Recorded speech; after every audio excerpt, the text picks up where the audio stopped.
the earth. He could hear River's toes dig into the earth not far from where he had situated himself. River was in a similar position, lying flat on the ground, under the cover of darkness and foliage, eye to the scope of a military sniper rifle. The team was below.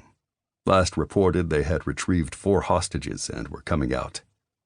The perps inside were dead, but there were still 3 unknown suspects roaming the property.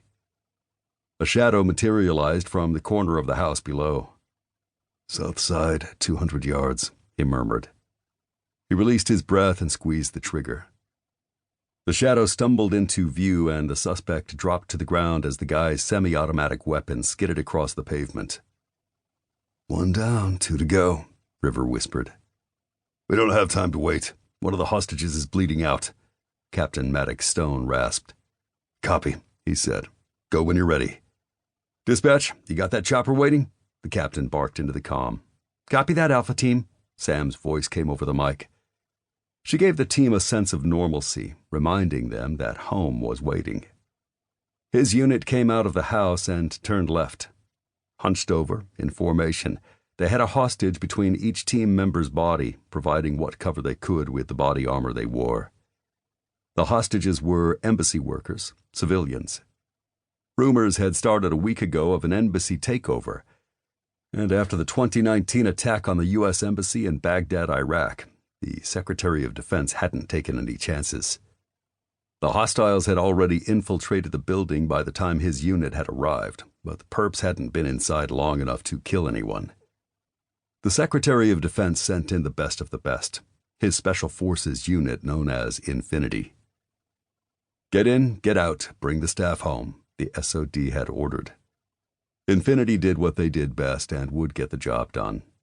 A loud siren filled the air, and on the north side of the house, lights flashed. "Cat's out of the bag," he grunted and lunged upward.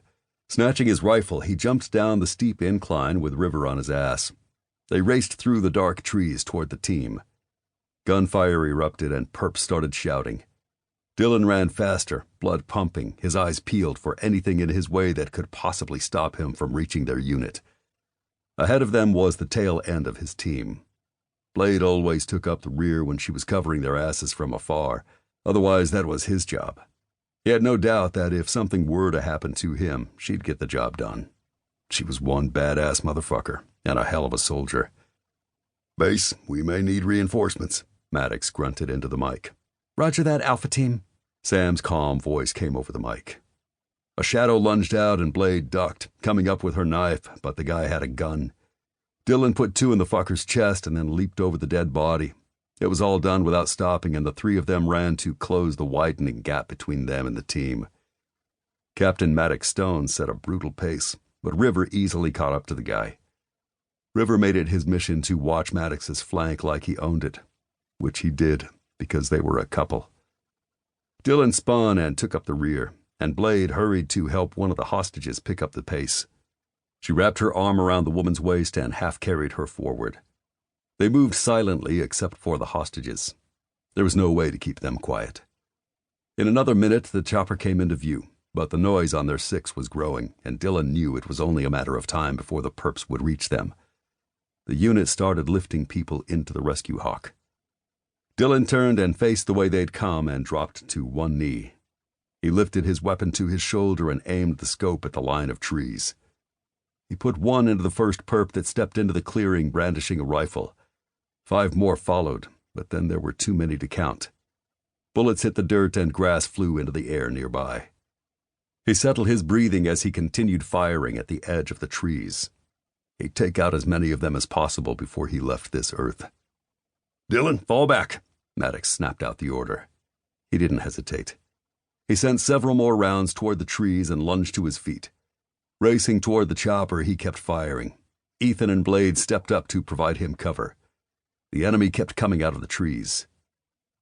Suddenly, the roar of an RAH Comanche helo lifted above their heads and sent a barrage of gunfire into the perps and tree line. He hadn't even heard the fucking thing approaching. Trees splintered under the impact of the helo's weapon, and the enemy fell. Dillon leaped into the rescue chopper and grabbed a strap. The rescue hawk lifted into the air as the Comanche provided cover fire.